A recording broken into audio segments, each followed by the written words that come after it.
네, 안녕하세요. 좀 어색하죠? 뭐 랜선에서 이런 식으로 만나는 게 뭐 일상화돼 있어서 뭐 좀 그렇긴 하지만 여전히 어색하긴 하네요. 오늘 한 시간 동안 그 인공지능에 대해서 같이 한번 생각을 해보려고 하는데요.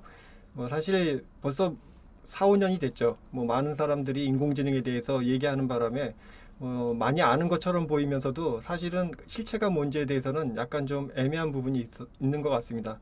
그래서 오늘 뭐 대부분 중고등학생, 뭐 청소년들을 위해서 눈높이에 맞춘 인공지능 실체를 한번 좀 전달할까 뭐 그렇게 생각하고 있습니다. 저는 연세대학교에서 교육하고 연구하고 있는 조성배라고 하고요. 조금 자세한 소개를 드릴까 했는데 뭐 별로 관심이 없으시죠? 뭐 하여튼 뭐 인공지능을 막 꽤 오랫동안 공부해 왔고요. 그간 뭐 일본이나 호주나 캐나다 등에서 연구 또는 교육을 해 왔고요. 뭐 연세대학교에서는 95년부터 지금 뭐 교편을 잡고 있습니다. 뭐 제가 하는 연구에 대해서도 간단하게는 얘기를 했는데요. 뭐 복잡하죠. 뭐 이런저런 기법을 이용해서 실제적인 문제를 해결하는 뭐 그런 인공지능에 대해서 공부하고 있습니다. 나름대로 뭐 논문을 좀 썼다는 얘기를 했는데 논문이라는 게 하여튼 연구 성과를 인정받을 수 있는 도구인데 뭐 저것도 어쨌든 뭐 많은 걸 해서 나름대로 다른 분들이 많이 인용하고 있다 정도를 이해해 주면 좋겠습니다. 처음 뭐 얘기하면서 제가 사실 연세대학교에 대해서도 간단하게 좀 소개를 하고 싶은데요. 뭐 많은 분들이 다 알고 있죠.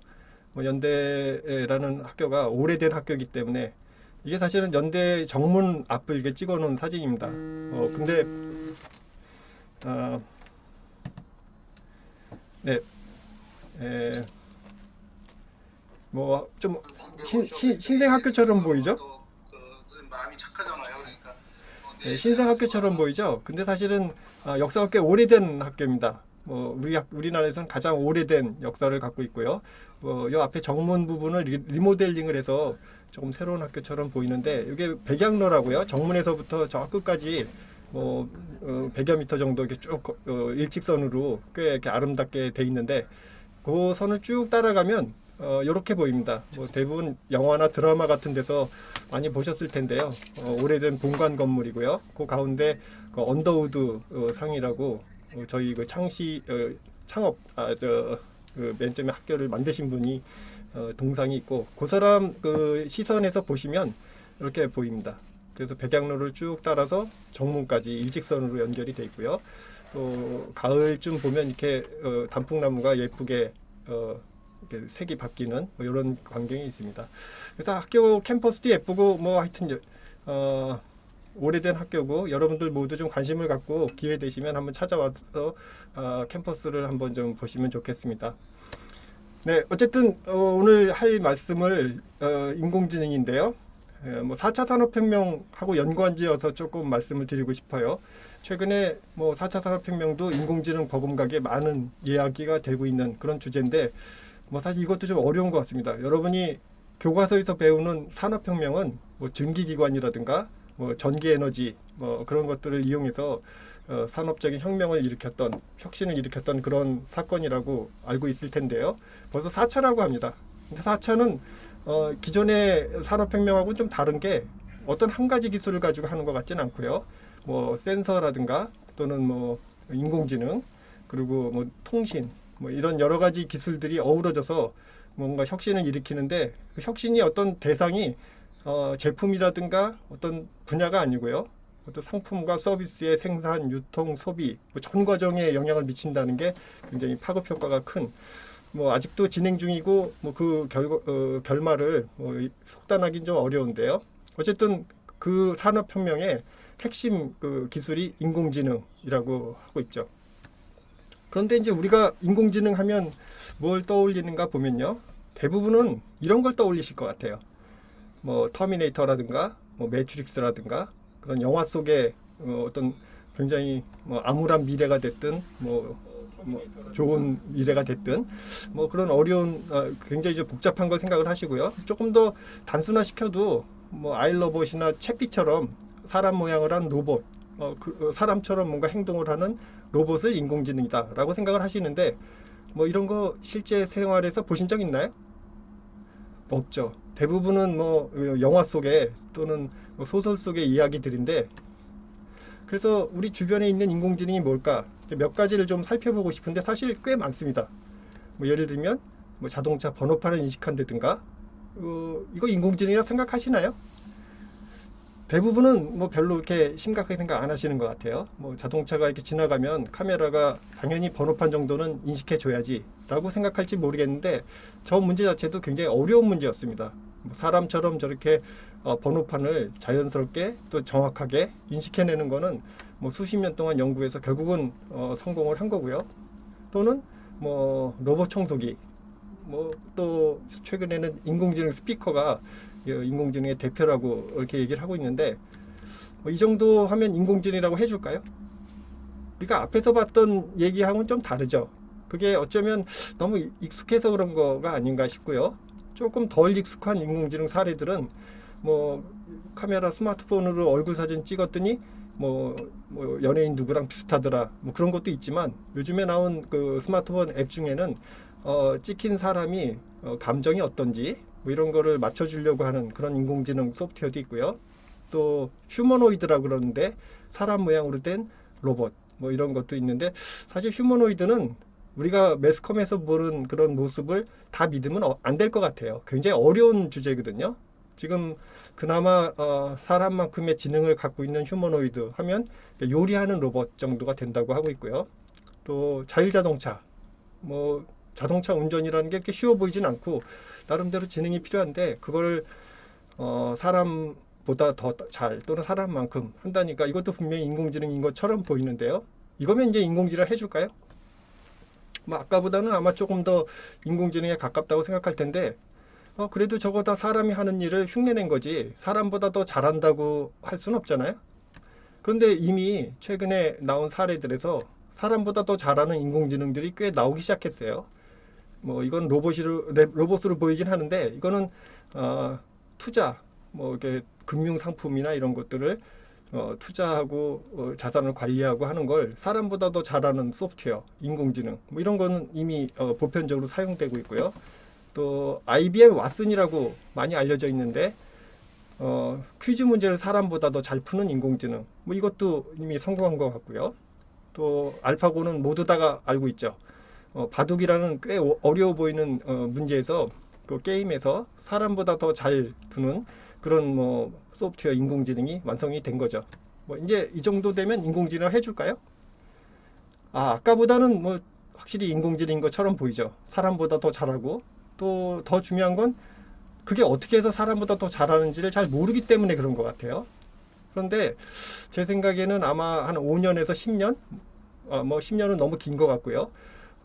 아마 얼마 안 있으면 이것도 자동차 번호판 인식하는 거하고 크게 다르지 않더라라고 결론이 날 것 같아요. 이런 말씀은 제가 하는 말이 아니고요. 인공지능이란 말을 처음 만들었던 존 맥카시라는 분이 하신 말씀입니다. 뭐 인공지능이라는 게 성공하기 전에는 그거 대단한 인공지능일 거야 라고 상상들을 하는데, 막상 성공하고 나면 더 이상 인공지능이라고 여겨지지 않는다. 마치 그 철학자가 하는 말처럼 들리죠. 근데 이게 맞는 것 같아요. 그게 왜 그런가 보면 인공지능이라는 것의 정의 자체가 좀 애매합니다. 그냥 말 그대로 지능을 인공적으로 만드는 기술. 뭘로 만드냐면 컴퓨터를 이용해서 만듭니다. 뭐 컴퓨터를 이용한다든가 인공적으로 만드는 건 다 알겠는데, 지능을 만든다는 게 어려운 거죠. 지능이 뭔지, 지능을 어떻게 만들어야 되는지 아쉽지만 아직은 아무도 모릅니다. 그래서 제가 좀 지능이라는 걸 그 태양의 코로나 형식으로 이렇게 보여드렸는데, 태양이라는 게 뭐 핵심이 있지만 그 곁에 뭐 굉장히 그 정규적인 그런 모양의 애매함이 있죠. 지능은 사실 그렇게 애매한 것 같아요. 우리가 만들 수 있는 인공지능은 그 중에 굉장히 일부일 수밖에 없습니다. 그 일부를 사이언스, 과학이라는 입장에서 보면 지능이란 건 뭔가 인식도 하고, 그 다음에 추론도 하고, 뭐 학습도 하고, 의사결정을 한다든가, 또는 자의식을 갖는다든가, 뭐 이런 걸 생각을 하죠. 그런 것도 연구를 합니다. 그런 것도 만들려고 하는데, 사실은 아직은 딱히 사람보다 더 잘한다든가 확실히 인간처럼 한다고 알려진 건 없고요. 반면에 공학, 엔지니어링적인 측면에서는 꽤 성공한 것들이 있어요. 아까 말했던 그 지능의 어떤 기능을 모방해서 뭔가를 만들었는데 공학이라는 툴을 이용해서 근데 자동화를 한다든가 또는 문제 해결을 한다든가 또는 계획을 수립한다든가 상호작용을 한다든가 그런 식의 어떤 공학적인 문제를 해결하는 데는 상당 부분 성공한 부분이 있고요. 심지어 일부분 어떤 문제에서는 사람보다도 더 잘하는 그런 사례를 봤죠. 우리가 사실 대부분 성공한 인공지능이라고 보는 것들은 다 공학에서 만들어 놓은 인공지능들입니다. 그것이 정확하게 우리가 알아야만 하는 지능의 사이언스 측면을 100% 반영을 못하고 있어요. 그 사이에 좀 미스매치가 있기 때문에 상당히 어렵다. 여러분들이 보는 게 실제 여러분이 상상하고는 정확하게 일치하지 않는다는 점을 조금 이해하면 좋을 것 같고요. 그래서 한마디로 인공지능이 뭡니까? 라고 얘기를 하면 컴퓨터 안에서 외부 환경에서 입력을 받아서 거기에 대해서 아무렇게나 출력을 하는 게 아니고 그 입력에 적합한 어떤 출력을 내주는 그런 어떤 소프트웨어인데요. 그걸 멋있는 말로 알고리즘이라고 얘기를 합니다. 컴퓨터는 여러분들이 이미 뭐 많은 부분 알겠지만 그냥 어떤 명령어들을 순차적으로 처리해서 입력을 출력으로 바꿔주는 그런 소프트웨어를 컴퓨터라고 얘기를 하는데요. 기존에 컴퓨터를 이제 공부를 해보면 그런 문제를 해결하는 그 알고리즘이라고 돼 있는 게 몇 가지가 있어요. 한 뭐 많아야 대여섯 가지인데 대여섯 가지를 환경에서 들어오는 데이터를 적절하게 처리를 해서 알맞게 출력으로 내는 뭐 이런 걸 하는데 잘하는 것도 있고요. 근데 많은 경우에 잘 못합니다. 사람은 잘하는데 컴퓨터는 잘 안 되는 것들 그런 것들을 뭔가 이렇게 흉내내서 기술을 만드는 거 그걸 인공지능이라고 하는데요. 뭐 예를 들면 우리가 어떤 복잡한 상황에서 적합한 의사결정을 해서 결과를 내야지 되는 문제 대표적인 게 바둑 같은 게임이에요. 그런 게임을 잘하는 알고리즘은 어떻게 만드냐면 가능한 경우의 수를 다 늘어놓고 그 중에 제일 좋은 경로를 찾아나가는 소위 그 탐색하는 방법으로 문제를 해결합니다. 이런 인공지능도 있고요. 또는 우리가 알고 있는 게 여러 데이터 또는 데이터를 조금 고급스럽게 표현하면 지식이라고 얘기할 수 있겠는데요. 지식들 사이의 관계를 가지고 나름대로 상식을 표현해 놓고 그 사이에서 뭔가 원하는 결과를 찾아나가는 거 이거를 보통 지식 표현이라고 얘기를 하는데요. 이런 방식으로 추론이라든가 학습하는 그런 기능을 모방하기도 하고요. 뭐 일부는 되고 일부는 잘 안 되고 특히 그 지식의 양이 너무 많아지면 그러면 잘 안 됩니다. 사람은 뭐 그래도 아무리 지식의 양이 많아져도 상식적인 어떤 행위를 나름대로 비슷하게 하는데 컴퓨터를 이용해서 저런 방식으로 하면 잘 안 돼요. 심지어는 내가 어떻게 만드는지 잘 모르겠어. 근데 해야 될 일은 입력이 들어왔을 때 거기에 적합한 출력이 나오면 돼. 뭐 사진이 들어왔더니 그 사진의 내용이 뭐야 라고 출력을 내주면 돼.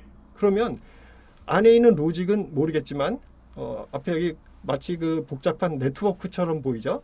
그게 입력하고 출력하고를 연결하는 선들을 가지고요. 선 위에는 뭔가 가중치들이 있어요. 가중치는 뭐 예를 들면 0.1이라든가 마이너스 0.2라든가 뭐 이런 식의 가중치들이에요. 그리고 각각의 동그라미들은 입력으로 들어온 것들을 가중 합을 해서 밖으로 내는 뭐 일종의 함수 역할을 하는 거죠. 그런 것들을 여러 개를 두고 핵심은 그 웨이트만 우리가 잘 조정을 할 수 있다면 입력에 대해서 출력을 낼 수 있는 그런 인공지능을 자동으로 만들 수 있겠죠. 뭐 그런 방식을 신경망이라고 하고요. 뭐 그런 것도 해봤습니다. 뭐 여기서의 요는 인공지능이라는 게 어떤 하나의 멋진 기술, 뭐 심층학습이라든가 딥러닝이라는 복잡한 기술로 하나 만들었다기보다는 우리가 목표로 하고 있는 외부 환경에서 입력이 들어왔는데 그거에 대해서 적합하게 어떤 출력, 뭐 그게 어떤 경우에는 의사결정이 될 수도 있고 어떤 때는 그 사물의 내용이 될 수도 있고 뭐 그런 내용들을 여러 가지 컴퓨터 기술을 이용해서 풀어보는 뭐 알고리즘을 만드는 그런 학문인데 그 알고리즘이 전통적인 컴퓨터 소프트웨어를 만들 때 쓰는 알고리즘하고는 조금 다르고요. 사람의 기능을 모방해서 만들었다. 이렇게 이해를 하시면 좋겠습니다. 이런 인공지능이 과연 언제부터 시작됐을까요? 1956년을 그 시초라고 보는데요. 뭐 별로 오래된 것 같지도 않고 어떻게 보면 또 오래 한 60여 년 정도 되는 거니까요. 학문으로 보면 그렇게 긴 것 같지는 않은데요. 사실은 50년대 이후로 세상은 그 이전보다는 수십 배, 수백 배 빠른 뭔가 변화를 일으키는 그런 시기였기 때문에 그렇게 짧은 시기라고 볼 수는 없을 것 같아요. 1956년에 그 사람처럼 문제를 해결하는 어떤 존재, 방법, 뭐 이걸 인공지능이라고 합시다라고 사람들이 모여서 시작을 했고요. 뭐 그 이후로 뭐 맨스필드 수정 조항이라든가 라이트 힐 보고서라든가 뭐 이런 것들이 이렇게 나오면서 처음에는 이게 금방 될 줄 알았는데 해보니까 잘 안 됐어요. 그래서 막 된다 하다가 이거 가지고는 안 되겠다. 뭐 그런 한 번의 좀 어려움이 있었고요. 뭐 그러다가 또 뭐 전문가 시스템이라고 전문가의 지식을 잘 컴퓨터에 넣어서 그 전문가만큼 어떤 지능적인 행위를 하는 그런 인공지능에 대한 뭐 연구가 있었고요. 그게 꽤 쓸만했습니다. 특정한 어떤 분야에서는 뭐 의사라든가 또는 뭐 법률가라든가 공학자라든가 하는 사람들의 어떤 특정한 분야의 특정한 일은 그 사람만큼 할 수 있는 걸 보여줬거든요. 뭐 그리고 또 신경망이라는 게 90년대에 조금 인기를 지금만큼은 아니지만 꽤 끌었어요. 그러면서 뭐가 될까 싶었는데 해보니까 그것도 그냥 흉내는 낼 수 있는데 우리가 원래 추구했던 뭐 인간처럼 굉장히 유연한 어떤 문제를 해결하는 어떤 존재를 만드는 데는 실패를 했습니다. 그러다가 뭐 2006년에 소위 그 딥러닝이라고요. 최근에 사실 인공지능이라고 쓰고 생각은 다 딥러닝이라고 하고 있어요. 딥러닝이 뭐 이제 뭐 태동이 되면서 또 열심히 또 여러분들이 연구를 하고 사용하면서 2012년이 여러 가지 사건이 한꺼번에 일어났던 굉장히 중요한 해였는데요. 딥러닝이 폭발적으로 활용이 되면서 뭐 여러분 다 아시는 것처럼 2016년에는 뭐 알파고라는 게 또 등장해서 사람을 깜짝 놀라게 했죠. 그래서 다시 지금 또 인공지능에 대한 관심이라든가 발전이 막 가속화되고 있는데요. 이게 인공지능의 역사는 뭐 한편의 그 무협 소설 같아요. 굉장히 막 위로 올라섰다가 또 떨어지기도 하고 부침이 굉장히 짧은 시간 안에 있었던 그런 역사가 있다라는 걸 조금 이해하면 좋겠습니다. 이런 인공지능 과연 어떻게 만들까요? 뭐 아까 몇 가지 기술을 제가 소개를 했는데요. 그냥 크게 보면 두 가지 접근법이 있을 것 같아요. 하나는 지능의 어떤 기본 단위는 소위 그 지식이라고 알고 있잖아요. 그래서 지식을 사람이 잘 표현을 해서 저장한 다음에 그 지식으로부터 어떤 의사결정을 해내는 이런 걸 지식 기반 방법론이라고 얘기를 하고요. 장점은 우리가 만들려고 하는 인공지능의 그 소위 그 분야진 지식이라고 하는데 그 분야의 지식을 잘 알고 있으면 빠른 시간 안에 그 정도 성능이 나는 인공지능을 금방 만들 수 있어요. 그런데 지능은 약간 좀 묘한 특성이 있어서요. 굉장히 예측할 수 없고 예외적인, 보편적인 뭐 이런 특성을 갖고 있어요. 그래서 이런 식으로 지식을 만드는 게 거의 불가능합니다. 엄청나게 많은 양의 지식을 넣어야 되기도 하고 심지어는 어떤 지식을 어떻게 표현해야 될지를 잘 모릅니다. 그래서 생각한 게 그러면 처음부터 우리가 잘 알지도 못하는 지식을 다 넣어주려고 그러지 말고 우리가 만들려는 인공지능을 결국 입력이 들어왔을 때 적합하게 출력이 나오는 어떤 도구인데 그 도구를 데이터로부터 자동으로 만들어 보자 뭐 이런 생각을 했어요. 그거를 요즘에 기계학습 또는 머신러닝이라고도 얘기하는데요. 핵심은 데이터 또는 사례로부터 거기서 지식을 자동으로 추출한 다음에 그래서 뭔가 의사결정을 자동화합시다. 뭐 이렇게 얘기를 하는 거고요. 뭐 이런 방법이 이제 순차적으로 만들어진 건 아니고 사실은 처음부터 이런 방법을 이렇게 생각을 했는데 초창기에는 어쨌든 데이터를 기반으로 하는 방법이 적합하게 개발되는데 여러 가지 뭐 구비돼야 할 조건을 잘 만족을 못 시켰거든요. 그래서 조금 어려웠다가 최근에는 뭐 컴퓨터도 좋아지고 데이터도 많아지고 방법도 조금 개발되면서 데이터를 기반으로 하는 머신러닝이 굉장히 인공지능을 만드는 핵심적인 방법이라고 알려지고 있습니다. 여러 가지 기술이 있는데 짧은 시간에 또 뭐 지금 아직 공부할 게 많은 사람한테 인공지능 기술 이것저것 설명해봐야 별로 소용이 없겠죠. 그래서 뭐 기술은 나중에 뭐 대학 가서 또는 고등학교 졸업한 다음에 공부하세요라고 하면 참 좋겠지만 그래 놓고 나면 뭐 오늘 실체 얘기하는 거에 별로 부합되지가 않는 것 같아서요. 제가 굉장히 핵심적인 아이디어만 지금 딥러닝이라는 게 결국 지금 인공지능에 어쩌면 가장 선두에 있는 방법인데요. 그 방법의 핵심 아이디어를 좀 전달하고 싶어요. 신경망은 딥러닝은 신경망을 자동으로 결정하는 그런 어떤 방법, 알고리즘이라고 아까 얘기를 했죠. 그런 알고리즘인데 신경망은 인간의 두뇌 구조를 모방한 겁니다. 뭐 두뇌를 모방했다니까 굉장히 고차원적일 것처럼 보이는데 사실은 우리가 두뇌에 대해서 잘 몰라요. 근데 두뇌도 어쨌든 생체니까 세포로 이루어져 있겠죠. 두뇌를 이루는 세포를 신경세포라고 얘기하고요. 신경세포는 지금 그림에서 보는 것처럼 이렇게 삐죽삐죽 나온 어떤 세포체가 긴 어떤 줄기를 가지고 연결되어 있는 뭐 이런 모양으로 돼 있대요. 그래서 이렇게 짧은 그 줄기들은 바깥에서 뭔가의 물질을 전달받는 수용체, 여기 뭐 덴드라이트라고 돼 있는데 예, 수상돌기라고 얘기를 하고요. 그리고 그 세포체에서 수상돌기에서 들어온 어떤 전달 물질들을 쭉 담고 있다가 뭐 어느 정도 문턱치를 넘으면 그 엑슨 또는 축삭이라고 돼 있는 걸 통해서 밖으로 전달 물질을 전달하는 뭐 이런 역할을 한대요. 굉장히 단순해 보이죠.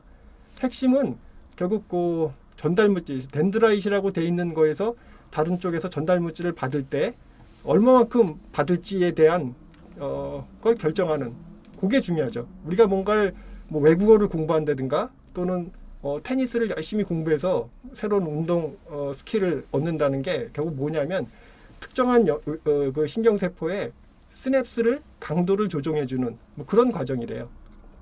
그래서 그거를 공학적으로 이렇게 모델링을 해보면 우측과 같이 만들어 볼 수 있을 것 같아요. 결국 인공적인 신경세포는 외부에서 들어온 어떤 입력을 그 선 위에 가중치가 지금 W라는 게 들어가 있는 건데요.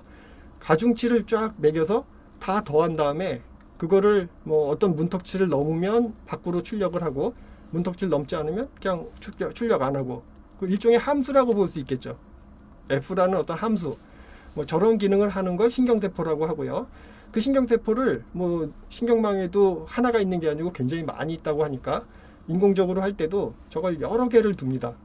그래서 밑에 있는 그림처럼 입력에서 뭔가 들어왔는데 예를 들면 입력에다 사진을 하나 집어넣는데 그 사진은 고양이가 있어. 그러면 아웃풋 그 출력 그 노드에서 출력층에서는 위에 있는 게 큰 값이 나오고 밑에 있는 게 작은 값이 나오도록 뭐 보통은 1, 0이라고 얘기를 하는데요.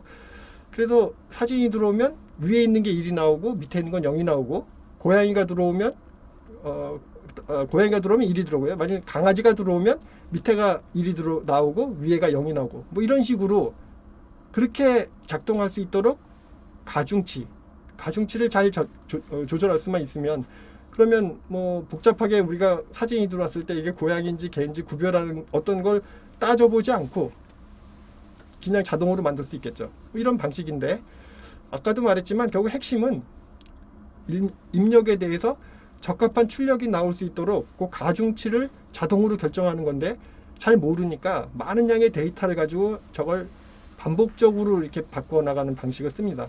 그거를 학습하는 알고리즘, 학습 알고리즘이라고 얘기를 하고요.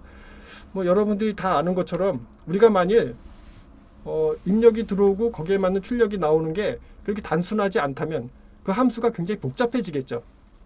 근데 복잡한 함수를 만드는 방법이 그냥 뭐 복잡한 엄청나게 복잡한 어떤 함수 하나를 두는 것도 있지만 굉장히 단순한 함수를 계속 합성을 해서 만들면 그러면 점점 복잡하게 바꿔나갈 수 있겠죠. 그거를 밑에 있는 그림처럼 우리가 많이 만들어야 되는 그 함수가 복잡하다면 그 함수를 그러니까 그 파란색 바가 하나가 층이라고 얘기를 하는데요. 어떤 함수 하나예요. 함수를 거쳐서 마지막에 결국은 올바른 출력이 나오도록 하자. 그리고 그때 핵심은 결국 가중치를 적합하게 조정하는 겁니다. 어렵죠. 뭐 이게 굉장히 어려워 보이고 이제 다음 얘기가 훨씬 어려운데 실제로는 그 함수 만드는 방법이 많지 않아요. 뭐 이런 모양이랑 이런 모양, 이런 걸 컨볼루션 신경망이라고 하고요. 우측에 있는 걸 순환 신경망이라고 얘기를 하고 그런 거를 만드는 몇 가지 뭐 기술들이 있는데 뭐 약간 복잡해 보이죠. 근데 실제로는 조금 공부를 해보면 그렇게 복잡하지 않아요. 요즘에 딥러닝이라는 게 어쨌든 뭐 인공지능에 가장 쓸모 있는 기술이라고 뭐 구글이 됐든 또는 뭐 삼성이 됐든 뭐 아니면 MIT가 됐든 그 유명한 또 저명한 기관에서 인공지능을 만들 때 기본적으로 사용하는 기술인데 뭐 그 기술을 그럼 공부하기 위해서는 여러분들이 중학교, 고등학교, 대학교 뭐 12년은 공부해야지 저걸 뭐 쓸 수 있겠다. 그렇지가 않아요. 여러분들이 단순한 함수에 대해서만 이해를 하고 그 다음에 그 프로그래밍, 그 컴퓨터 프로그래밍을 하는 언어 중에 파이썬이라는 언어가 있는데요. 파이썬 가지고만 있으면 빠르면 뭐 한 주? 아무리 길어도 한 3달 정도만 공부하면 여러분도 다 인공지능의 전문가가 될 수 있어요. 좋죠. 사실은 그게 함정이기도 한데 요즘 나온 인공지능의 어려운 점이기도 하면서 굉장히 진입하기 쉽다. 그래서 최근에 나온 인공지능 좋은 거 만드는 건 굳이 뭐 대단한 교수님이나 대단한 학자가 만든 것보다도 뭐 그분들도 열심히 연구는 하지만 뭐 보통 대학원생 또는 대학생 뭐 이런 사람들이 이렇게 기본적으로 제공되어 있는 여러 가지 프로그래밍 툴들을 이용해서 뭐 쉽게 만들고 그 사람들이 만든 게 더 좋은 경우도 왕왕 있습니다. 여러분도 인공지능에 대해서 너무 겁을 먹을 필요는 없을 것 같고요. 물론 이게 인공지능의 궁극의 모습입니다는 아니지만 적어도 지금 뭐 매스컴에서 많이 얘기하고 있는 뭐 사진을 막 생성하는 어떤 인공지능이라든가 또는 뭐 사진을 인식하는 거 또는 뭐 언어를 번역하는 인공지능 뭐 이런 것들을 여러분들도 한 달 정도만 공부하면 충분히 흉내내 볼 수는 있겠다. 그래서 적극적으로 한번 공부해 보길 권합니다. 이게 뭐 방법은 제가 굉장히 단순하게 설명을 해서 어쩌면 저 사람이 저 선생님이 진짜로 실체를 다 얘기 안 하고 그냥 우리들 듣기 좋으라고 쉽게만 얘기했나 보다라고 할진 모르겠는데 사실은 그게 다예요. 제가 대학에서도 강의를 하고 뭐 대학원 뭐 심지어는 뭐 교수들이나 이런 분들 모여놓고도 제가 이런저런 발표도 하고 강의를 할 때 다 저게 답니다. 저거를 어떻게 하면 주어진 문제에서 좀 더 잘 풀기 위해서 소위 아까 얘기했던 알고리즘이라는 걸 어떻게 설계할까, 어떻게 만들까, 뭐 그런 것들을 하고 있어요. 방법은 어쨌든 간단한데 성능이 너무나 훌륭합니다. 그래서 지금 요 슬라이드에서 보여주고 있는 게 사진을 인식하는 뭐 그런 문제인데요. 뭐 여러분들은 쉽게 하는 것처럼 보이죠? 예를 들면 첫 번째 사진은 뭐 진드기래요. 진드기인가요? 뭐 저 구석에 보니까 빨간 뭐 뭔가가 곤충이 보이는데 저걸 진드기라고 조금 보면 진드기처럼 보이네요. 두 번째 사진 같으면 화물선, 뭐 화물선처럼 보이죠. 뭐 바다 위를 쭉 가로지르고 있는 뭐 화물을 많이 실은 배. 뭐 세 번째 그림 같으면 저건 조금 애매하네요. 뭔가 이렇게 밤거리에 뭐 모터 스쿠터를 타고 언니랑 누나랑 뭐 오빠랑 이렇게 어디 가는 것처럼 보이네요. 근데 저거는 답이 모터 스쿠터라고 인식을 해야 되는 거예요. 사실 사람도 이렇게 사진을 보면 100% 정확한 답을 잘 못해요. 뭐 이런 사진을 보여주고 그 사진 안에 뭐 들어있는지 맞추는 문제, 이거를 영상 인식 또는 영상 분류라고 얘기를 하는데요. 보통은 워낙 문제가 어렵기 때문에 사람은 조금만 뭐 좀 학습을 하고 좀 경험이 있는 사람 같으면 보통 뭐 수만 가지, 수천 가지 이런 사물들을 어느 정도 자유롭게 잘 인식을 하는데 저걸 컴퓨터로 인공지능으로 하려고 하면 잘 안 됩니다. 그러니까 인공지능 한 사람들은 기껏 해야지 10개 중에 어떤 건지 맞추는 거, 뭐 또는 5개 중에 어떤 건지 맞추는 거, 뭐 이런 문제를 가지고 주로 풀었는데 뭐 그것만 잘 풀어도 사실 쓸만한 용처는 있거든요. 근데 사람만큼 하는지를 보겠다고 해서 이 문제가 굉장히 어렵게 는 문제예요. 그래서 사진을 100만 장 이상을 주고 그 안에 1000개 중에 어떤 게 있는지를 맞추는 문제. 이건 여태까지 인공지능이 하지 않았던 문제거든요.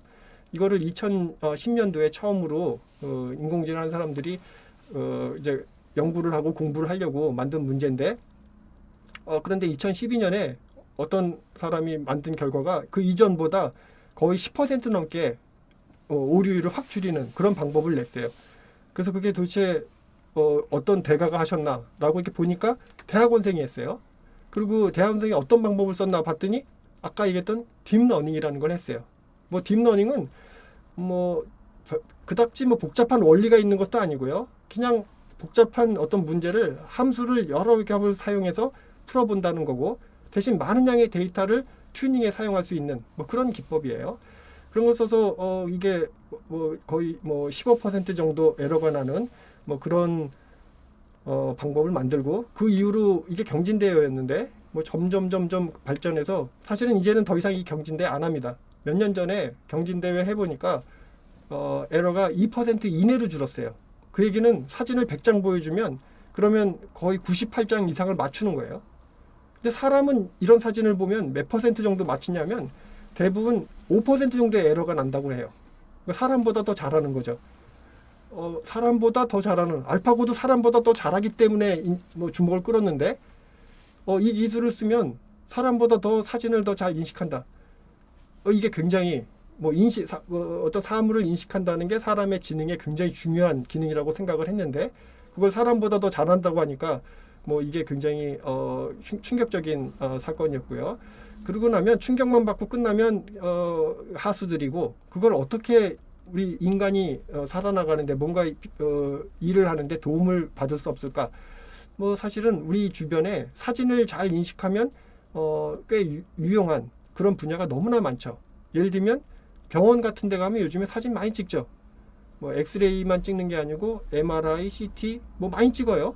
근데 그런 사진들에서 이게 정상인지 아니면 뭔가 문제가 있는지를 판별하는 걸 사람이 대부분 하는데요. 의사 선생님들이 하시고 그러는데 그게 일단 힘들기도 하고 정확하지 않은 부분도 있고요. 그래서 그런 문제에 사진만 넣어주면 더 잘하는 기술이 있으면 안 쓸 이유가 없죠. 그러니까 의료 영상을 자동으로 판독하는 그런 인공지능 다 이런 기술로 만들었고요. 또 뭐 공장에서 뭘 제품을 만들면 그게 불량인지 정품인지 판별하는 게 굉장히 중요한 문제예요. 불량을 시장에 내면 뭐 잘못하면 망하겠죠. 그래서 불량 탐지 같은 게 굉장히 중요한데 그런 문제를 이런 기술을 사용하면 훨씬 더 잘할 수 있다니까 도움이 되겠죠. 뭐 심지어는 거의 동일한 기술이 이렇게 영상만 사진만 잘 인식하는 게 아니고요. 뭐 문장을 집어넣었더니 그 문장을 영어로 번역해서 출력을 내 이런 것도 가능해요. 왜냐하면 딥러닝은 기본적으로 입력이나 출력이 뭔지 관계없어요. 그냥 입력해서 출력을 변환하는 걸 여러 층이라는 걸 이용해서 함수를 변환해서 만드는 거니까 단 데이터가 엄청나게 많아야지 돼요. 그래서 최근에 뭐 번역하는 문제 같은 거에 예를 들면 한국어를 입력했더니 그거에 맞는 영어가 번역돼. 예전에는 그런 번역하는 게 기계 번역이라고 얘기를 하는데 잘 안 되기도 하고 좀 어색했거든요. 근데 최근에는 상당한 수준에서 사람이 하는 것처럼 심지어는 최근에 나온 이런 딥러닝 기술은 문장을 자동으로 생성하는 뭐 그런 기술도 만들었는데 문장을 자동으로 생성한다니까 와 이건 뭐야 뭔가 창작을 해내잖아. 소설을 쓰기도 하고 뭔가 스포츠 경기를 요약해서 얘기해 주기도 하고 뭐 그러니까 엄청난 지능이 있는 것처럼 보이죠. 그 어려운 문제라고 알려져 있었는데 근데 딥러닝을 사용하면 실제로 얘는 번역하는 게 아니에요. 과거에 있었던 문장들을 잔뜩 집어넣고 층으로 많이 집어넣고 그걸 가중치라는 걸로 표현을 해놓고 나면 나중에 비슷한 입력이 들어왔을 때 그거에 맞는 답이 출력되는 뭐 그런 방식입니다. 최근에 GPT-3라는 게 나와서 인공지능이 생성했던 문장이 너무나도 사람이 만든 것 같아서 그걸 이용해서 뭐 가짜 뉴스를 만든다든가 진짜가 아닌데 인공적으로 무슨 논문을 쓴다든가 뭐 그런 거에 대해서도 문제점을 많이 얘기하기도 했는데 뭐 물론 이제 그걸 잘못 이용하면 나쁜 거지만 기술적으로 놓고 보면 뭐 사실은 별거 없어요. 굉장히 많은 양의 문장을 함수를 잘 만들 수 있도록 하는 기술. 근데 그거를 어떻게 이용하느냐에 따라서 잘 이용하면 뭐 사람의 어려움이라든가 뭐 힘든 걸 도와주는 그런 도구로 쓸 수도 있고 그걸 나쁘게 이용하면 가짜 뉴스를 퍼뜨려 가지고 실제 사실이 아닌 걸 인공지능이라고 이렇게 많은 양의 문장으로부터 자동으로 생성해서 만든 걸로 뭔가 나쁜 일에 쓸 수도 있고 뭐 그렇게 되는 거죠. 그래서 뭐 지금의 인공지능은 결국 딥러닝입니다라고 얘기를 했는데요. 그게 왜 성공했나를 보면 결국 세 가지가 잘 맞아떨어진 것 같아요. 일단 뭐 딥러닝이라는 방법 자체가 알고리즘이라는 형식으로 뭔가 잘 만들어진 부분도 있고요. 사실 근데 그거보다 더 중요한 건 컴퓨터가 너무 좋아졌어요. 뭐 불과 5년 전 또는 뭐 10년 전하고는 뭐 상상도 못할 정도로 컴퓨터가 엄청나게 좋아졌고요. 또 데이터의 양이 굉장히 많아졌어요. 그걸 빅데이터라고 얘기를 하죠. 뭐 데이터는 원래 커야지 되는 건데 굳이 빅데이터라고 얘기하는 거는 그만큼 데이터가 많다는 얘기예요. 그 세 가지가 한꺼번에 딱 맞추신 지점이 2010년대, 2012년 요 지점이었던 것 같아요.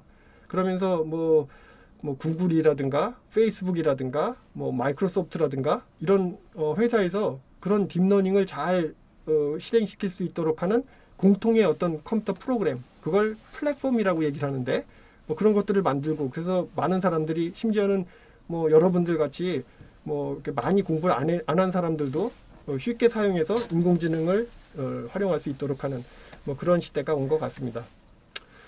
뭐 기술은 요 정도 얘기를 할까 하는데요. 뭐 한 가지는 마지막 제가 그 정리하는 입장에서 알파고의 원리를 간단하게 소개하려고 그러는데요.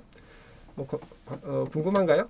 뭐 알파고 사실은 이제 약간 좀 시들해진 것 같긴 한데, 근데 뭐 많은 사람들이 생각할 때 궁극의 인공지능은 알파고다라고 생각하시는 것 같아서, 심지어 뭐 그 당시에 여러분들은 뭐 초등학생이라서 기억이 안 날지 모르겠지만 알파고 그 이세돌 구단하고 막 대전할 때 사람들이 또는 매스컴에서 막 공포심이 있다고 얘기도 하고 뭐 두렵다고 이제 터미네이터가 등장하는 거 아니냐고 막 이런 얘기들을 했어요.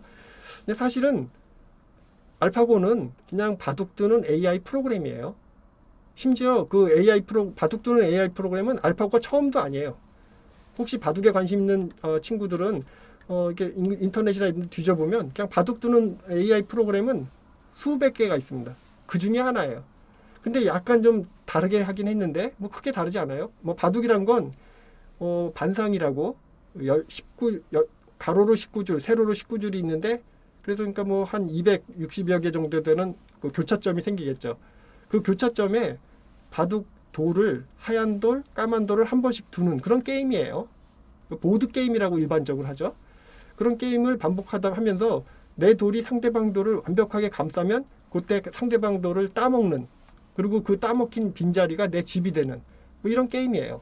근데 이게 나름대로는 룰은 굉장히 간단하지만 전략도 필요하고, 그리고 뭔가 직관이 필요해서 이제 그걸 잘 두는 사람은 뭔가 지능이 높다 뭐 이렇게 생각했던 거고, 그게 사람보다 더 잘 두는, 특히 이제 프로보다 더 잘 두는 인공지능 프로그램은 잘 만들기가 어려웠죠. 그래서 알파고 어떻게 만들었나 보면 사실은 이렇게 만들었어요. 여러분 보고 바둑 두는 프로그램 만들어 보세요. 그러면 누구든지 내가 순번이 됐을 때 승률이 가장 높은 그 격자점에다가 두는 게 이기는 수죠. 근데 컴퓨터를 사용하면 그거를 실제 두기 전에 다 한번 해볼 수가 있어요. 그걸 소위 시뮬레이션이라고 얘기를 하는데, 뭐 내가 요거 뒀다고 치자. 그러면 상대방은 어디다 두지? 아마 여기다 둘 거야. 그 다음에 여기다 뒀을 때 나는 어디다 두지? 뭐 우리들도 그렇게 대부분 하죠. 앞수를 읽는다고. 근데 컴퓨터를 사용하면 그렇게 앞수를 읽는 거를 굉장히 무식하게 해볼 수 있어요. 다. 내가 여기다 뒀을 때 상대방이 둘 수 있는 모든 수, 그 각각에 대해서 내가 둘 수 있는 모든 수, 이런 식으로 이렇게 경우의 수를 나눠 놓으면 저런 식의 경우의 수 모양이 나오겠죠. 그걸 다 끝나면 언젠간 내가 이겼든지 졌든지가 나올 텐데, 그러고 나서 내가 이겼다고 돼 있는 거를 거꾸로 쭉 타고 올라가서 그 다음은 여기야 라고 두는 식으로 하면 이건 100점 100승이죠. 근데 어려운 점은 바둑은 경우의 수가 너무 많아서 저걸 모든 경우의 수를 다 따지고 다음 수를 계산하면 아마 우주가 멸망할 때까지 다음 수 계산이 안 될 거예요. 그러니까 하는 방법은 통계라는 걸 써요. 확률 통계라고 하는데 진짜로 다 안 해보는 거예요. 그래서 몇 개만 해보고 그 중에 에버리지, 평균을 취해서 답을 구한다든가. 근데 이거는 뭐 그닥지 좋은 방법 같진 않은데, 저거 위에 실제 진짜로 안 가보고 경우의 수를 따질 때 한 몇 수만 가고 그 다음은 어떤 함수를 만들어서 그 함수가 그 다음 수의 어떤 승률을 예측해주는 이런 함수를 만드는 거예요. 예를 들면 그 위에 있는 그림처럼 바둑판이 이게 입력으로 들어왔을 때 바둑판의 빈자리에 승률을 출력해주는 함수, 그거 어떻게 만들면 좋죠? 딥러닝. 이 사람들도 딥러닝을 썼어요. 그리고 딥러닝 쓸 때 데이터가 많아야 된다 그랬잖아요. 그러니까 이 사람들이 16만 기보라고 뭐 16만 번 그 바둑 게임 했던 그런 모든 바둑판의 모양하고 그때 승률, 출력을 다 만들어 놓은 거예요. 그래서 그걸 다 튜닝해 놓고 만들었죠. 근데 사실 그것만 가지고 있으면 알파고가 이세돌 구단 못 이겼을 거예요. 왜냐하면 16만 기보가 엄청나게 많은 수이긴 하지만 바둑의 모든 경우의 수를 다 가지고 있지는 않지 않겠어요? 그래서 이걸 어떻게 했냐면 일단 이렇게 되어 있는 어떤 알고리즘이 만들어지면 바둑 두는 프로그램 하나 만들어진 거죠. 완성되어 있지는 않았지만. 그래서 요거를 두 카피를 만드는 거예요. 그래서 한 카피는 하얀 돌 계산하고 또 한 카피는 검은 돌 계산하고, 그거를 이렇게 반복하는 식으로 바둑을 2개 한 다음에 뭐 2개 하는 것도 아니에요. 그냥 두는 거예요. 그 프로그램 상에서. 그러고 나면 하얀 돌이 이겼어요. 그러면 하얀 돌을 이길 때 사용했던 저 함수의 값을 조금 올려주고, 그다음에 검은 돌이 졌으면 검은 돌을 계산할 때 썼던 저 함수의 값을 조금 빼줘요. 이렇게 하는 걸 강화학습이라고 합니다. 이거는 우리가 이렇게 학습하는 원리로 뭔가 새로운 걸 배울 때 정확한 정답은 주지 못하겠지만 잘했다 못했다를 알려줄 수 있을 때 배우는 일반적인 방법인데, 그런 방법을 여기다가 도입을 해서 했어요. 그렇게 하면 뭐가 좋냐면, 일단 저 프로그램을 또 짜서 계속 돌리면 빼고 낮추고 빼고 낮추고 계속 반복되면서 점점 발전할 수 있는 가능성이 있죠. 그거를 사람이 표현할 때는 뭐 스스로 뭐 돌을 깨우쳤다든가 뭐 이런 식으로 표현하지만, 실제 알파고 안에 돌을 깨우치는 부분은 하나도 없어요. 주어진 뭐 상황에서 바둑이라는 게임상에서 최적의 어떤 함수값을 지속적으로 갱신할 수 있는, 개선할 수 있는 그런 AI 알고리즘, 이렇게 보시면 되겠습니다. 제가 굳이 시간도 없는데 이걸 자세히 말씀드린 이유는, 인공지능이 대부분 이렇게 만들어요. 뭐 이게 그래서 인공지능은 엉터리야 이런 얘기가 아니고, 인공지능을 잘 모르면 그러면 그냥 막연하게 환상 속에서 마치 그 마술처럼 답을 내주는 거라 생각할지 모르겠지만, 그 안에는 컴퓨터를 하는 사람들이 부단히 노력해서 그 문제를 해결하는 알고리즘을 여러 가지 새로운 기법들을 도용해서 만들었다, 그렇게 이해해 주면 좋겠어요. 이런 인공지능 어디에 응용하면 좋을까요? 뭐 여러 사람들이 얘기를 해서, 예를 들면 의료 진단이라든가 법률, 또는 뭐 금융 서비스, 뭐 추천, 뭐 감시, 뭐 그다음에 비서, 뭐 비서라고 얘기하니까 조금 생소하지만 여러분들 손에 있는 뭐 시리라든가, 또는 그다음에 또 집에 있는 인공지능 스피커, 이런 것들이 일종의 가상의 어떤 비서들이죠. 뭐 그런 것들도 인공지능으로 만들 수 있고요. 또는 기사나 소설을 작성, 이것도 사실 좀 어려운 문제처럼 보여요. 왜냐하면 기사 또는 소설, 심지어는 어떤 영화 대본, 뭐 이런 거는 굉장한 예술가의 어떤 창작 혼이 있어야지만 만드는 거라고 우리가 생각을 하고, 이거는 인간만의 어떤 고유한 기능이라고 생각할지 모르겠지만 사실 그래요. 뭔가 창작해낸다는 게 사람이 어떻게 하는지 잘 모르겠지만 굉장히 고유한 기능처럼 보이지만, 결과물만 놓고 보면 어쨌든 영화를 찍을 수 있는 대본, 또는 그 사건에 대한 사건이 입력으로 들어왔을 때 그거에 맞는 기사 출력이 나오면 되니까 함수할 수 있잖아요. 그 함수를 잘 설계해서 데이터로부터 튜닝해서 하면 어쨌든 흉내는 낼 수 있겠죠. 뭐 심지어는 로봇 뭐 이런 쪽으로 해서, 사실은 인공지능 응용 분야를 딱 하나 찍어서 뭐 의료 분야에 써요, 뭐 금융 분야에 써요, 이거는 틀린 얘기예요. 인공지능은 사람이 하는 일은 다 할 수 있어요. 얼마나 잘할 수 있냐가 문제인데, 얼마나 잘할 수 있냐는 인간이 그 문제를 얼마나 중요하게 생각하느냐하고 관계가 되고요. 아무래도 중요한 문제, 뭐 건강이라든가 뭐 법이라든가 또는 뭐 재산, 이런 거 다 중요하게 생각하잖아요. 또는 뭐 이렇게 평화로운 어떤 이웃하고의 어떤 관계, 다 중요하게 생각하죠.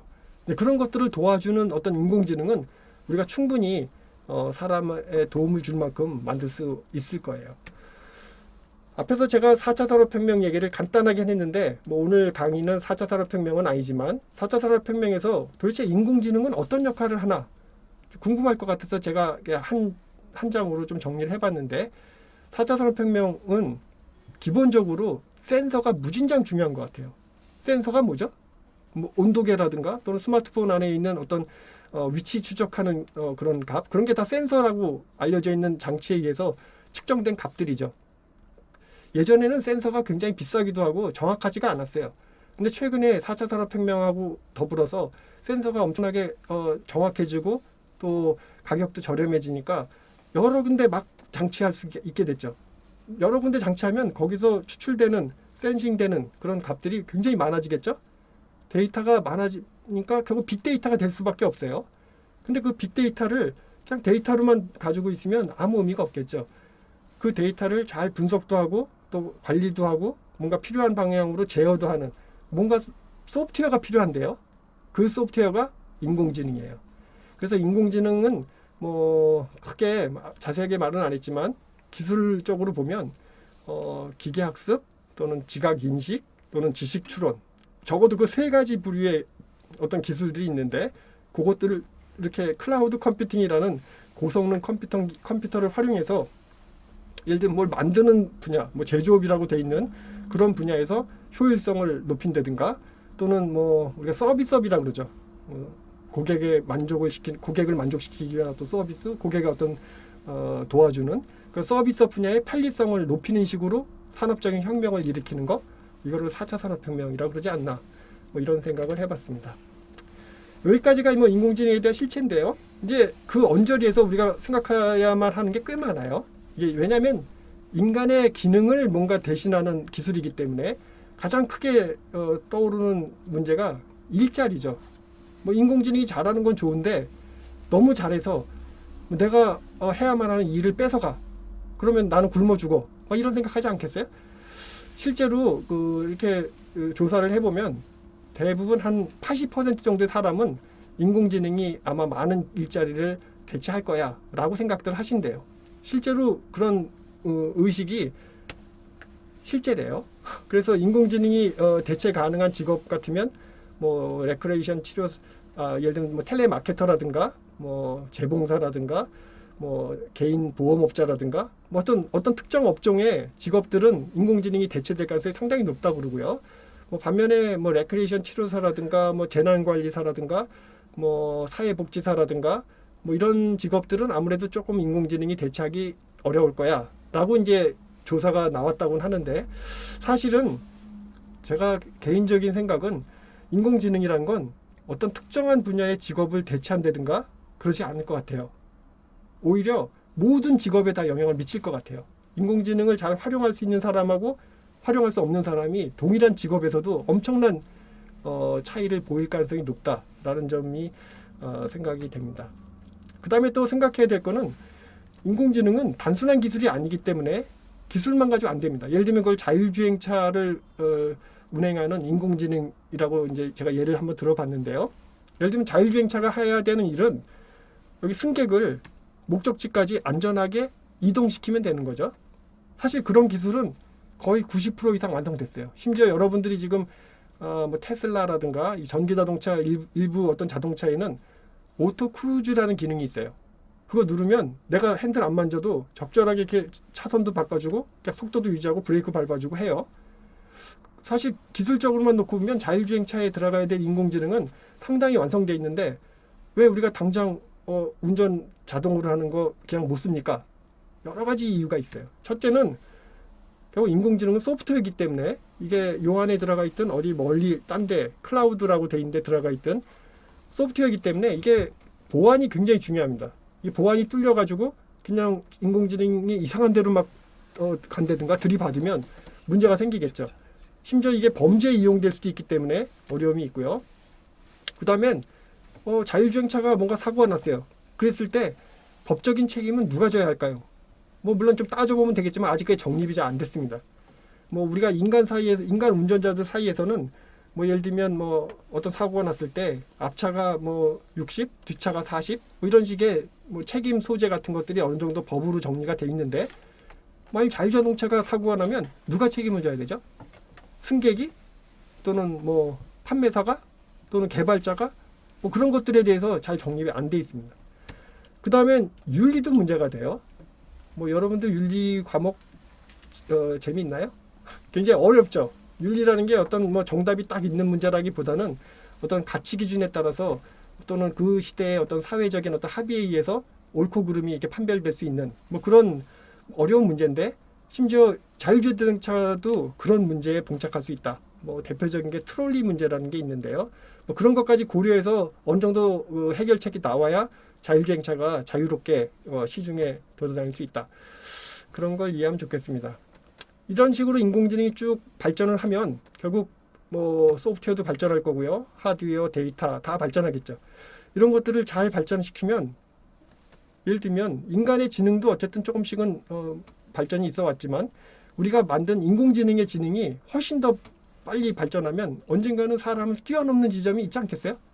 기울기가 다른 두 함수는 언젠가는 만날 수밖에 없잖아요. 그거를 기술의 특이성 또는 싱귤래리티라고 얘기를 해오는데, 뭐 이런 시대가 올까요? 뭐 이제 앙케이트 조사를 해보면 온다 안 온다 뭐 왈가왈부 하는데, 뭐 많은 사람들은 온다고 생각을 해요. 시간의 문제라고 생각을 합니다.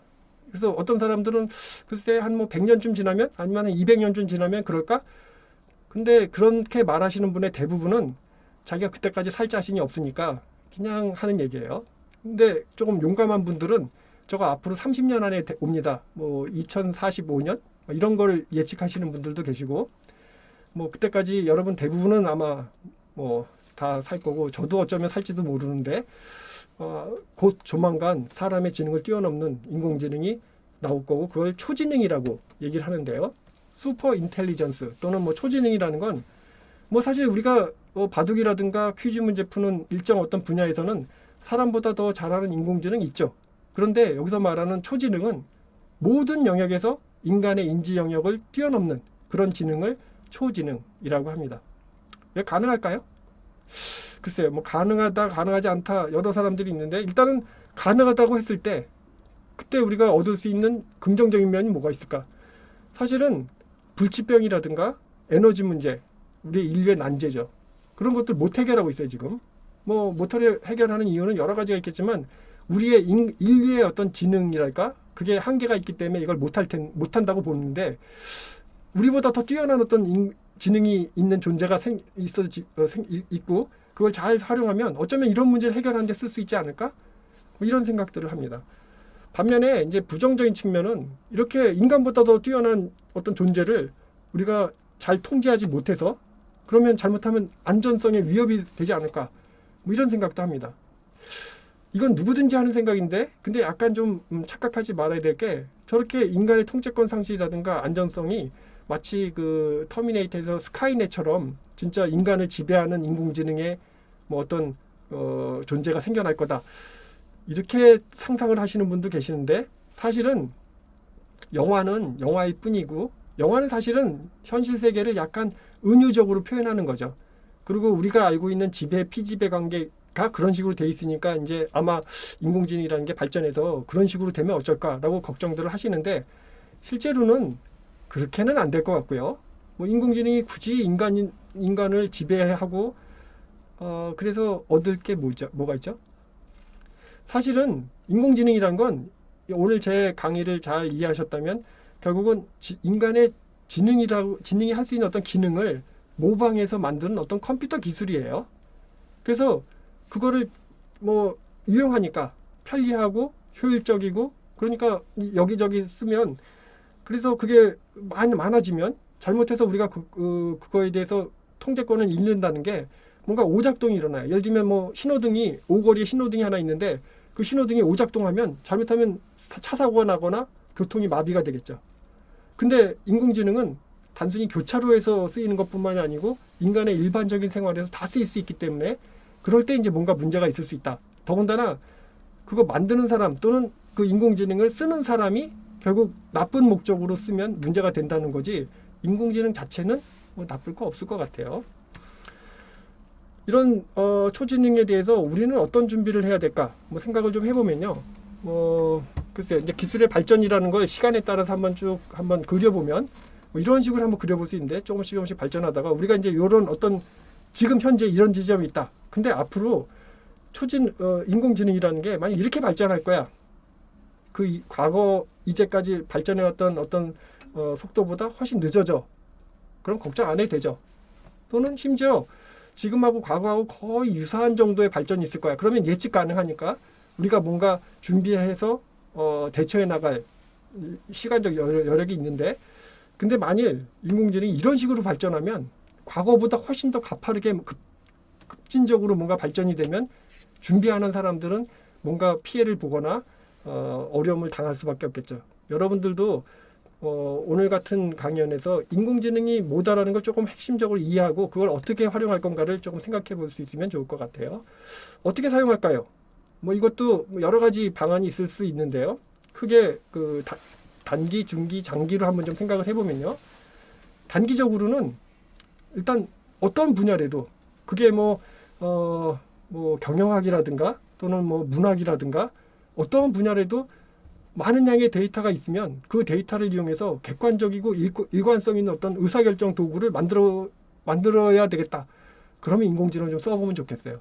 뭐 심지어 문학 같은 분야에서도 최근에 뭐 세종실록이라든가 이런 거, 세종실록 열심히 사학자들이 분석해가지고 뭐 예를 들면 세종 그 조선 시대의 어떤 사람들의 어떤 생활상이라든가 이런 관계라든가 이런 것들을 파악해 볼 수 있겠는데 그게 너무 복잡하면 잘 안 되잖아요.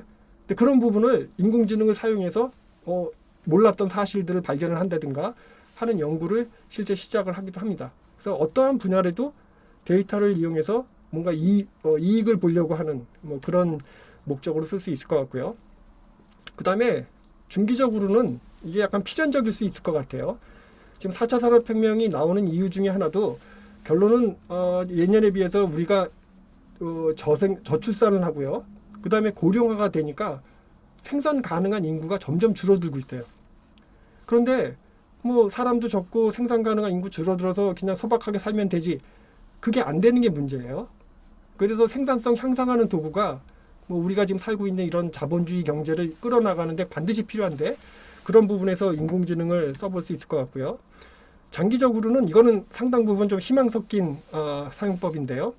최근에 하여튼 뭐 사회 문제가 많죠. 여러 가지 이유가 있다고 하는데 많은 부분은 이제 고독감이라든가 소외감, 뭐 현대인들은 다 이런 생각들을 하고 있대요. 그래서 여러 가지 사회적인 문제도 생기고 또 인간적인 문제도 생기고 뭐 그런 걸 예를 들면 뭐 고양이를 키운다든가 또는 뭐 강아지를 키워서 해결하려고 하는 분들도 있는데 뭐 좀 더 근원적으로는 사람하고 거의 동일한 기능을 하는 그 존재가 모양은 뭐 이게 냉장고일 수도 있고 또는 뭐 에어컨일 수도 있겠지만 그게 우리랑 같이 더불어 살면서 인간의 어떤 뭐 이런 사회 문제를 해결할 수 있는 이런 방향으로 활용하는 게 어떨까? 그래서 앞으로 이제 인공지능이 어떻게 발전해 나갈까를 보면요, 사실은 지금 있는 인공지능이 완벽하지 않습니다. 뭐 여러 가지 공정성이라든가 접근성, 화제성, 설명성 뭐 이런 것들에 대해서 문제가 된다고 돼 있는데 특별하게 이제 공정성 같은 거 같으면 예를 들면 최근에 사진 자동으로 인식하는 인공지능이 상당히 많은데요. 그 중에 구글 포토라는 게 있죠. 구글에서 만들어 놓은 사진 인식 그 인공지능인데 그게 밑에 있는 그림처럼 뭐 이런 사진 보여줬더니 이거 고층 빌딩 맞았잖아요. 또 이런 사진 보여줬더니 뭐 비행기 날개만 보이는데도 비행기라고 잘 맞췄어요. 그 다음에 뭐 다음 그림은 뭐 자동차 뭐 잘 맞추죠. 근데 그 밑에 가운데 있는 그림 같은 걸 보여줬더니 답을 고릴라라고 했어요. 고릴라인가요? 뭐 사실은 인간이죠. 그런데 인간을 고릴라라고 이건 마치 인종차별하는 것처럼 보이지 않나요? 그래서 사실은 저 남자친구가 구글에 막 항의하고 그래서 이제 이거 잘못 시정해달라고 그랬더니 그 사람들이 했던 방법은 고릴라가 출력이 안 나오도록 막았어요. 그것도 약간 차별이죠. 고릴라에 대한. 고릴라가 들어가면 답을 못해요. 뭐 그런 게 일종의 편향성이라고 알려져 있는데 어떻게 하면 그런 편향성을 고칠까? 뭐 여러 가지 편향성의 원인은 있는데 사실은 지금 만들어놓은 인공지능은 대부분 데이터로부터 만든 거기 때문에 데이터 자체에 편향이 들어가 있으면 어쩔 수 없이 만드는 인공지능도 편향성이 있을 수밖에 없는 뭐 이런 문제를 해결해야 되는 게 있고요. 뭐 이게 그냥 재미삼아 얼굴 찍은 건 별 문제가 없는데 뭐 예를 들면 경찰청에서 범죄를 예측하는 어떤 부분에서 인공지능을 사용했어요. 사진 찍어 보니까 그 사람이 범죄자야 아니야 이런 걸 맞추는 어떤 프로그램을 만들고 싶었는데 그게 만일 백인에 비해서 흑인의 뭔가 차별적인 어떤 결론을 낸다면 큰 문제가 될 수도 있겠죠. 실제로 그런 데이터 사례가 있었고요. 장기적으로의 미래는 인공지능이라는 게 결국은 편의성이라든가 효율성을 증대시키고 또 뭐 우리가 아무리 노동하는 존재라고는 하지만 노동을 즐기진 않잖아요.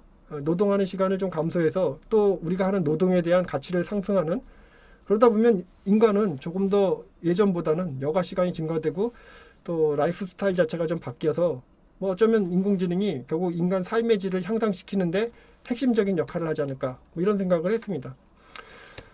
뭐 짧은 시간이지만 제가 마무리를 좀 짓면요. 인공지능 역사도 잠깐 봤지만 사실 인공지능은 새로운 거 없어요. 지금 막 뜬다고 하는 딥러닝 이런 것도 사실은 뭐 20년 전, 30년 전에 다 하던 것들이고요. 근데 그때는 왜 실패하고 지금은 성공했나? 뭐 여러 가지 이유가 있지만 뭐 그 주변 요건을 빼고 생각해 보면 그 당시에는 해보지 않고 지레 포기한 게 너무 많았던 것 같아요. 따져보면 이건 안 돼 라고 포기한다든가 또는 하긴 했는데 끝까지 안 한 경우도 꽤 있는 것 같아요. 대부분 제가 그렇게 해왔는데 제가 논문을 굉장히 많이 썼어요. 지난 2, 30년 동안 1,500편 가까이 논문을 썼는데 그 논문의 대부분은 끝까지 간 게 아니에요.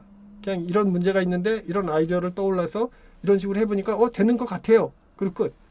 그렇게 하면 잘 안 될 것 같습니다. 그리고 인공지능은 하나의 완성된 기술을 가지고 문제를 해결하는 게 아니고요.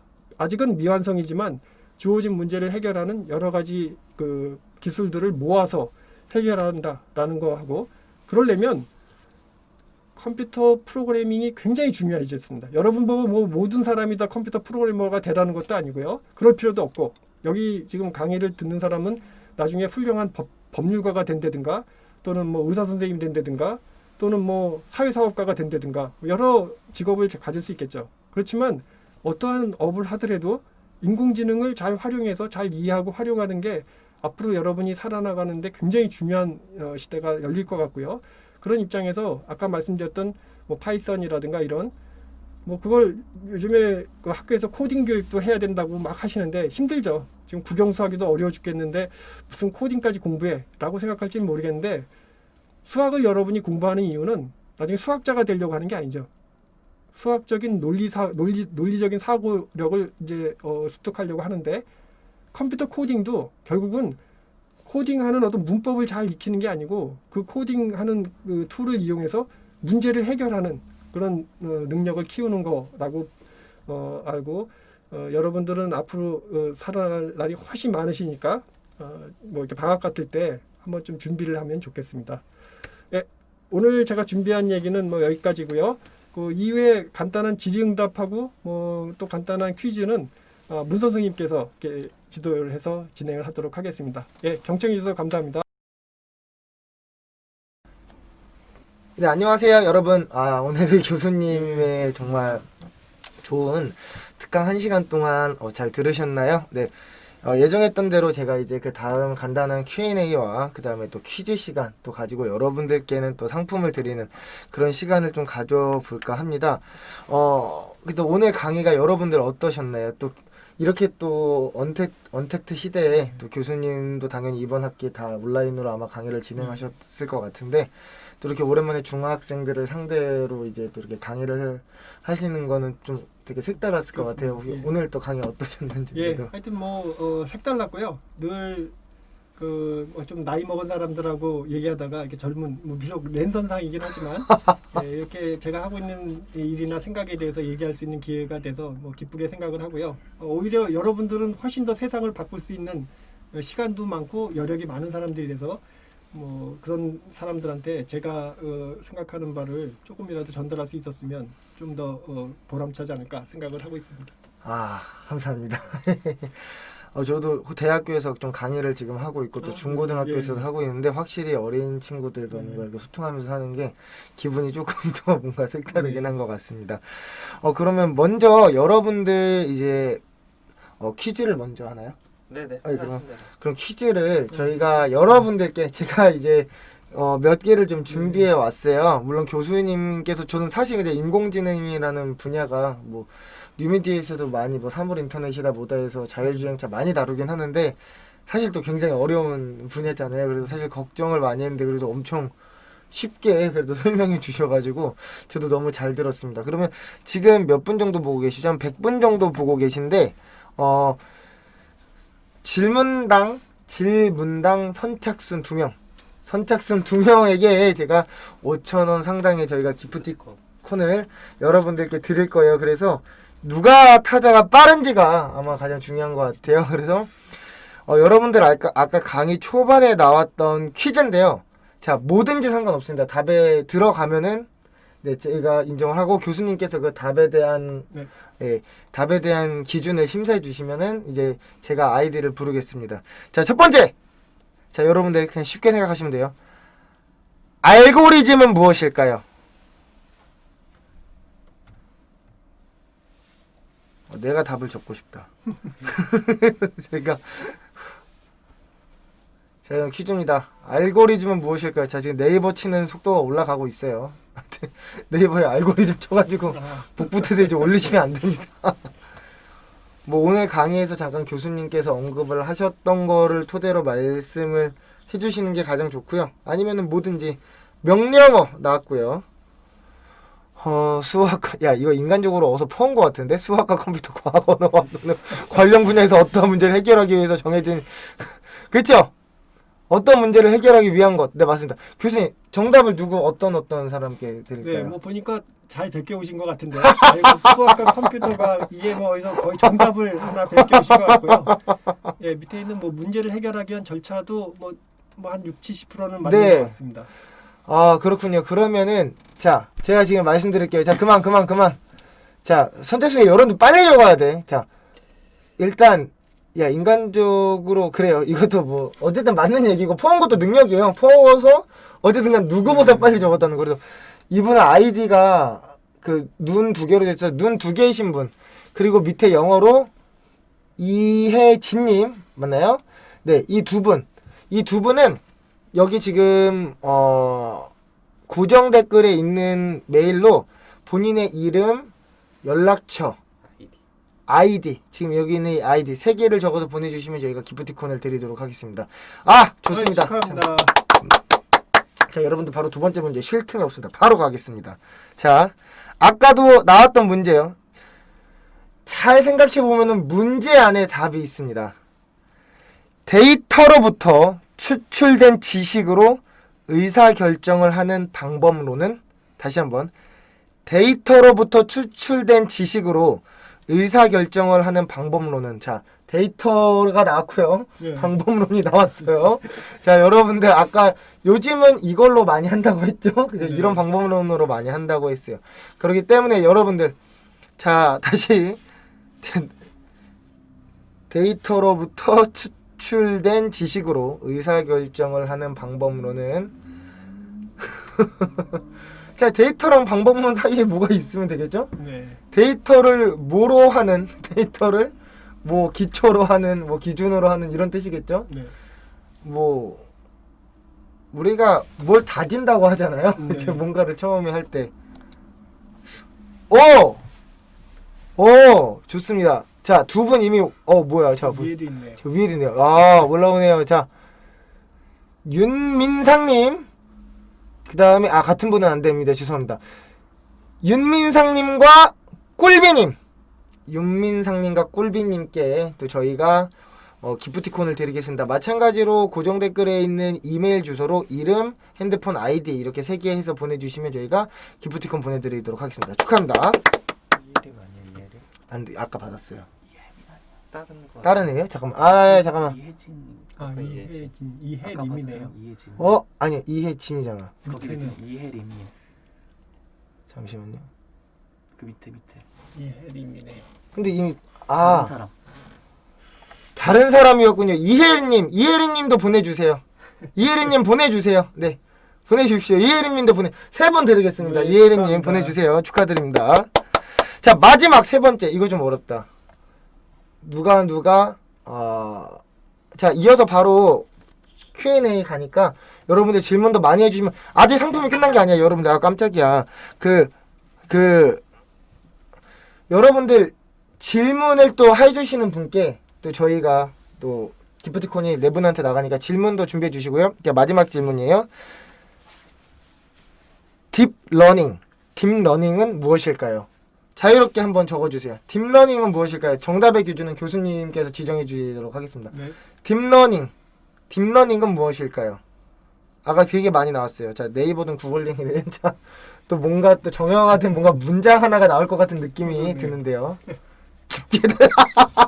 깊게 달린다.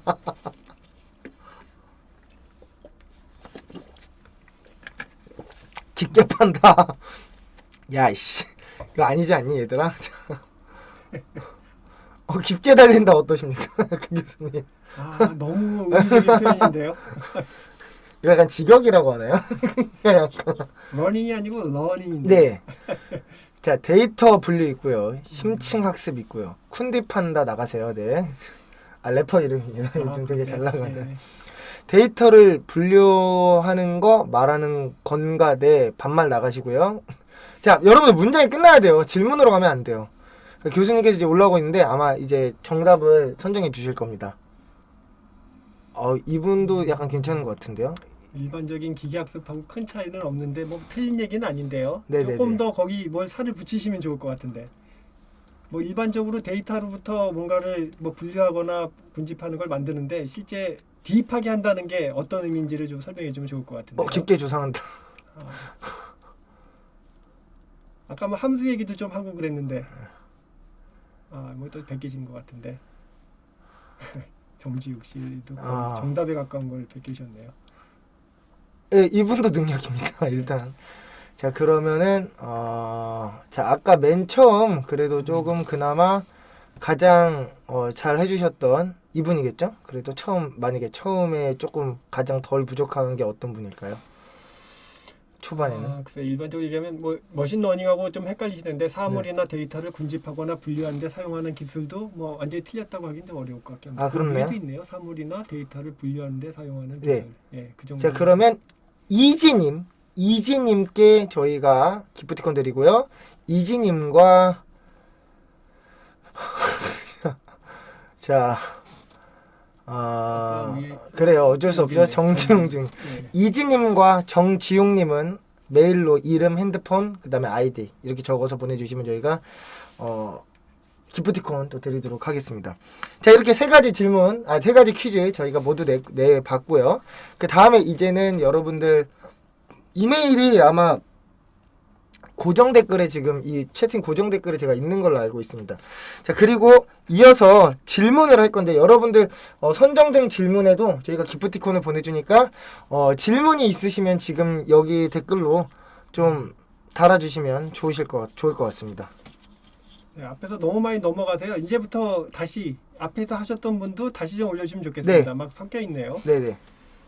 앞에 이제 아까 데이터를 잠깐 아까 뭐 질문이 좀 있었는데, 자, AI로 바뀔 자연 환경에 대해서 부정적이신가요? 긍정적이신가요? 라고 있네요. 제 생각이 궁금하신가요? 네, 그 질문이니까 아무래도 교수님의 네. 약간 이런. 뭐 사실 아시다시피 다른 주제들도 그렇지만 인공지능은 더군다나 아까 말했던 것처럼 인간의 기능을 대체할 수 있는 기술이니까 그 갑론을박이 굉장히 심합니다. 그쵸. 여기서 뭐 찬성도 있고 반대도 있고. 그래서 아까 뭐 자연 환경에 대해서도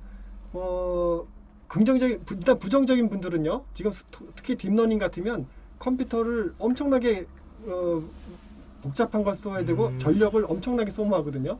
뭐 일설의 알파고 같은 경우에도 사람은 몇 와트뿐이 안 사용하는데 뭐 딥러닝 알파고를 구현하기 위해서 만든 기술은 뭐 수백 와트를 수천 와트를 써서 뭐 말도 안 되게 네, 그쵸. 에너지 소모가 심하다라고. 그런 면에서 뭐 자연 환경에 대해서 굉장히 부정적일 수 있죠. 사실은 뭐 그게 진짜 인류한테 도움이 되는 문제가 아닌데도 불구하고 딥러닝 사용하고 뭐 이러다 보면 에너지라든가 뭐 그런 에너지를 쓰기 위해서는 또 자연 환경을 좀 파괴를 해야 될 수밖에 없는 부분이 있고요. 또 긍정적인 면을 또 생각을 하면 그런 자연 환경을 보호하거나 잘 사용하기 위해서 인공지능을 또 도입해서 뭐 하는 문제도 사용할 수 있어서 뭐 이미 예상하셨겠지만 딱 부러지게 이거다 저거다는 모르고요. 뭐 저 개인적으로는 긍정적인 면을 많이 봅니다. 뭐 자연 환경 지금 인공지능이 궁극의 인공지능이 아니거든요. 만약 우리가 소위 예를 들면 딥러닝 사용하는데 문제가 있다고 모든 사람들이 생각하고 그게 만약 우리가 인공지능을 잘 사용하는데 장애인이 된다면 그걸 해결하기 하는 것도 결국 사람이고요. 그걸 할 수 있는 사람의 지능이나 의지나 지혜를 믿는 쪽에 가까워서 저는 개인적으로는 긍정적입니다.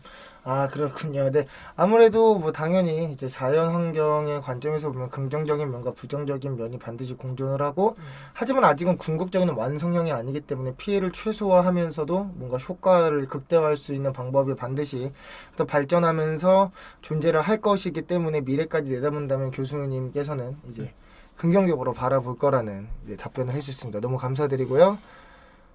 그 교수님께서 얘기를 하실 때 저희가 채팅은 못 보니까 여러분들 질문이 끝나고 답변이 끝나고 그 다음에 다시 질문을 올려주시면 저희가 감사드리겠습니다. 채팅창에 말씀드리고요. 자, 뭐 보죠. 어디 있었는데 흑당 쿠키님 메일로 똑같이 아이디, 이름, 핸드폰 번호 이렇게 보내주시면 저희가 상품 보내드리도록 하겠습니다. 자, 여러 가지가 올라오네요. 데이터 이건 아까 한 거니까 그냥 하고 앞으로 데이터 빈부격차가 더 심해질까요도 있고요. 여기서 진로를 물어보시면 저희가 어떻게 해드릴 수가 없습니다. 자, 어쨌든간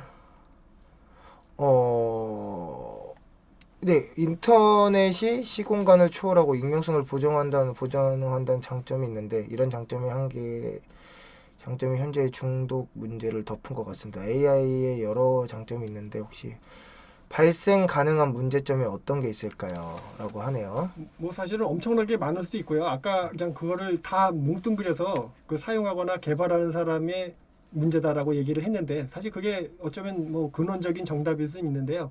인공지능이라는 거 너무 이렇게 맹목적으로 거의 의지하게 되면 사람이 뭐 일자리도 문제지만 여러 가지 문제가 생길 수도 있고요.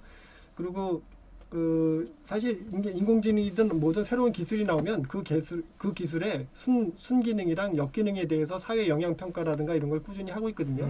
그래서 뭐 인공지능이라는 게 뭐 예를 들면 역기능 중에 아까 데이터 격차나 이런 것도 있었는데 만약 인공지능이 진짜 그렇게 유용한 것이 생겨났는데 그거를 소유하는 집단이랑 소유하지 않은 집단하고 격차가 생길 수밖에 없겠죠. 그게 단순히 빈부격차를 떠나서 엄청난 격차를 줄 수밖에 없기 때문에 뭐 그런 문제도 뭐 일종의 조금 부정적인 부분이 있을 것 같고요. 뭐 그런 굉장히 많은 문제들이 있는데요. 그런 많은 문제의 해결은 사실 인공지능 자체로 해결하는 것도 일부 있겠지만 많은 부분은 인공지능을 우리가 어떤 식으로 대하고 어떤 식으로 활용할지 사람이 결국은 그걸 잘 정해서 뭐 빈부격차 없이 결국 우리가 새로운 기술을 만드는 목적이 뭐 사람에 따라 다르겠지만 어떤 사람은 이윤 추구를 위해서 만드는 사람도 있겠지만 뭐 궁극적으로 보면 인간이 조금 더 행복해지려고 또 뭐 조금 더 잘 살려고 뭐 그런 거니까 그런 부분에서 슬기롭게 사용하는 그런 뭐 장치가 좀 필요할 것 같습니다. 그게 법이 될 수도 있고 뭐 아니면 뭐 윤리가 될 수도 있고요. 네. 아, 좋은 말씀 너무 감사드립니다. 네, 아무래도 인공지능이 나오면 당연히 순기능, 역기능이 아까도 계속 말씀드렸지만 당연히 있고 또 그거에 대해서 많은 정보들이나 이런 게 쏟아져 나올 때 불균형이 일어날 수도 있고 하지만 여러분들이 이제 레터러시라고 해서 그런 능력 이걸 이용할 것인지 이용하지 않을 것인지 아니면 어떻게 이용할 것인지에 대해서 잘 대비를 하고 또 거기에 대해서 뭐 법도 조금씩 이제 규제가 발전할 거고 또 윤리적인 의식 함양도 같이 성장을 하면은 그래도 계속 저도 좋은 방향으로 흘러가지 않을까라는 생각을 합니다. 가장 중요한 건 아까도 자율주행차를 언급하시면서 교수님께서 말씀해 주셨던 것처럼 인공지능을 너무 맹목적으로 맹신하는 거는 또 좋지 않은 또 자세라고 또 말씀을 해주셨습니다. 자, 좋은 질문 해주신 주경심님께도 저희가 기프티콘 보내드릴게요. 메일로 이름, 자 아까 자꾸 카톡 아이디 보내요 라고 하는 사람 있는데 이름, 핸드폰 번호, 아이디 이렇게 보내주시면 되고요. 저희가 다 검사해요. 그렇기 때문에 자기가 맞추지 않았는데 아이디랑 베껴가지고 보내시면은 저희가 반드시 거기에 대한 책임은 분명히 물을 겁니다. 그러니까 자기 아닌데 메일 보내시면은 안 됩니다. 어쨌든 좋은 질문 감사드리고요. 저희 똑같이 드리겠습니다.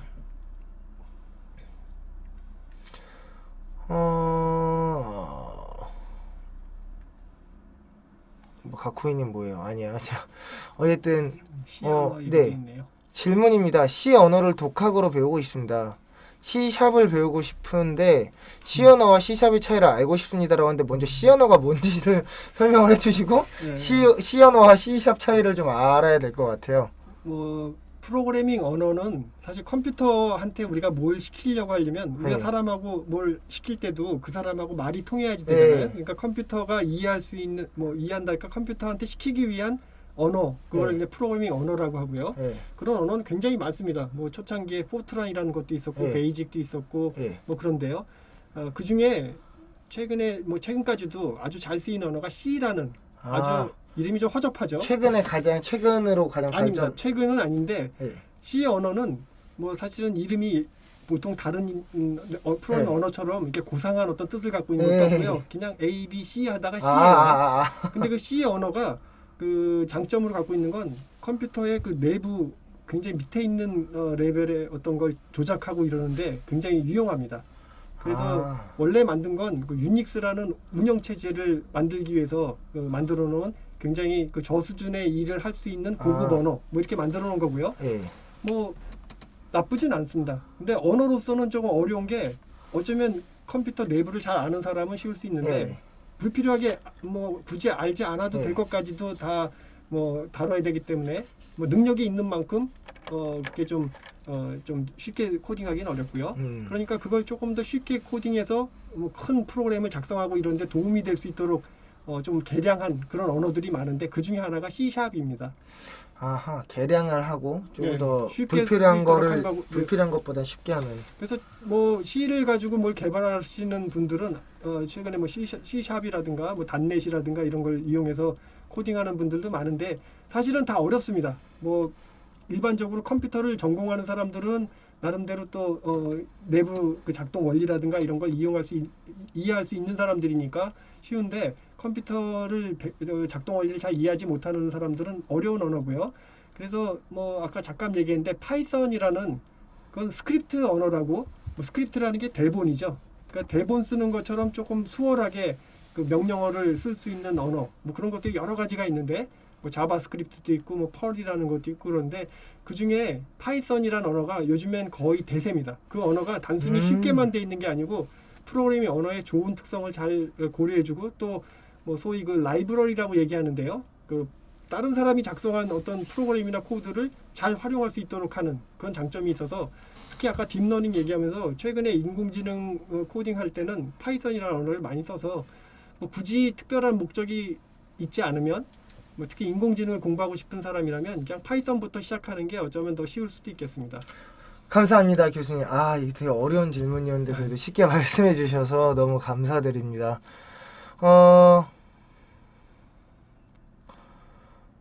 길남님이 교수님, 인공지능이 누구나 조금만 배워도 개인이 기능 개선이 가능한가요? 아니면 대기업의 기술력에 독점하는 것 아닌가요? 뭐 이렇게 또 네.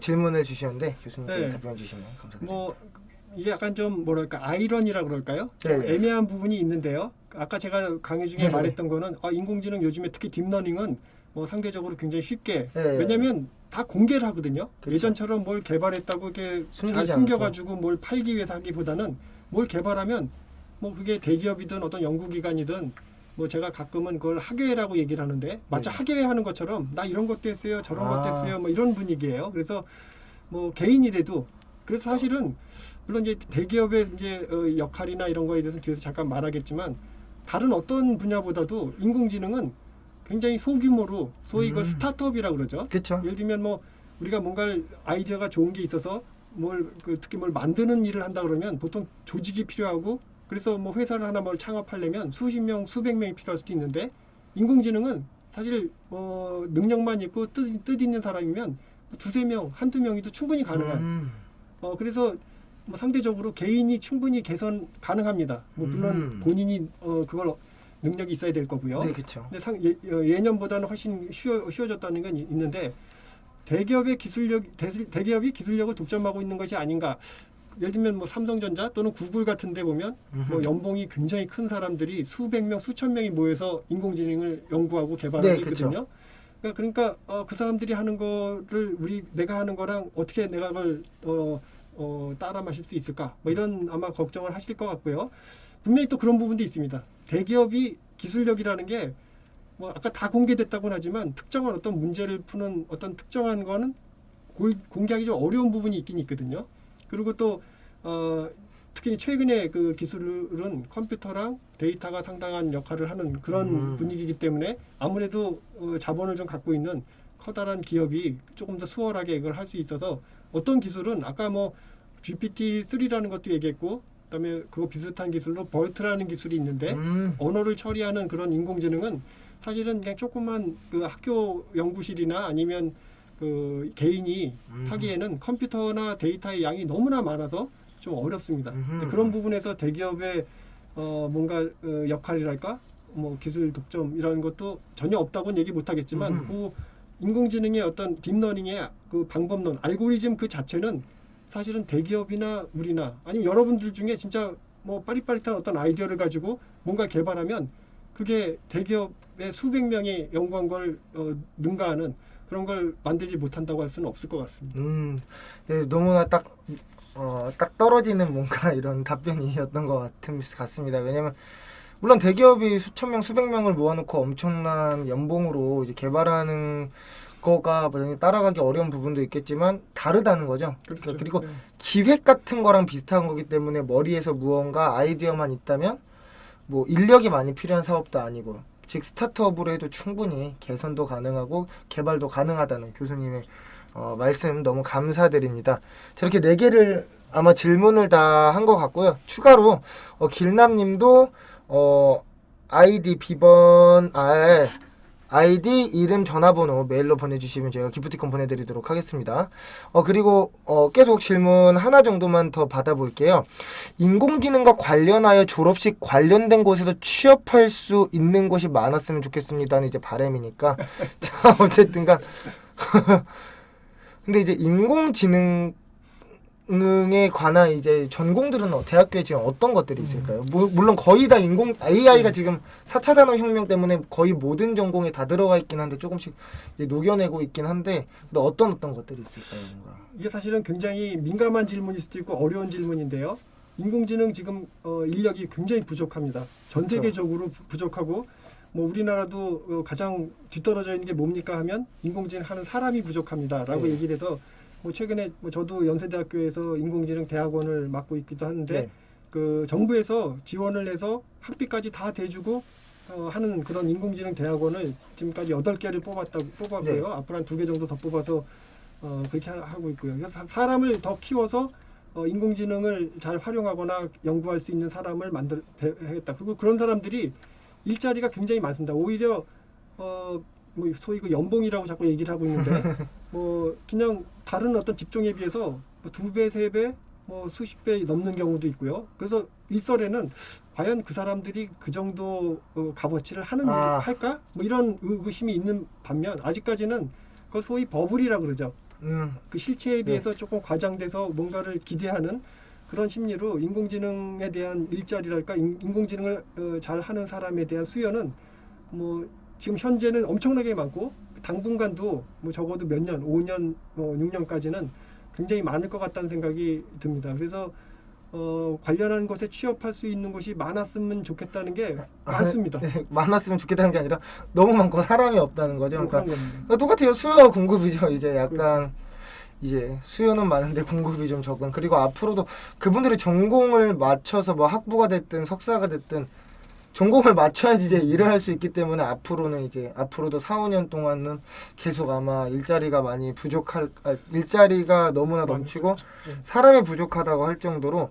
근데 여러분들 약간 저도 개인적으로 한번 이런 뭔가 블루오션에는 꼭 여러분들도 지금 중학생이시면은 그냥 사실 지금부터 그냥 생각을 하셔도 너무나 충분해요. 고등학교 때 해도 충분하고 지금 하시면 더 좋겠죠. 그래서 뭔가 인공지능 이러면은 나는 뭐 개발이랑 컴퓨터 이런 거랑 안 친한데 뭐 이럴 수도 있지만 전혀 그렇게 생각하지 않으셔도 될 것 같아요. 근데 이제 한 가지는요, 그 뭐 어떻게 하냐도 중요한데, 또 하나는 아까 제가 강의 중에도 잠깐 얘기를 했지만, 난 인공지능을 전공해서 인공지능 엔지니어가 될 거야. 네. 뭐 그런 사람은 당연히 인공지능 해야 네. 될 거고요. 그런 사람들은 컴퓨터를 전공한다든가, 뭐 그래서 자연스럽게 그쪽 길로 갈 수도 있는데, 사실은 어떤 분야를 하더라도 인공지능은 좀 잘 해둘 필요가 있을 것 같습니다. 뭐 아까 전 분야에 다 영향을 미치니까요. 맞아요. 네, 그렇다고 보면 되고요. 오늘 이렇게 또 3시까지 알차게 네. 꽉 채워서 또 이렇게 질문도 받아주시고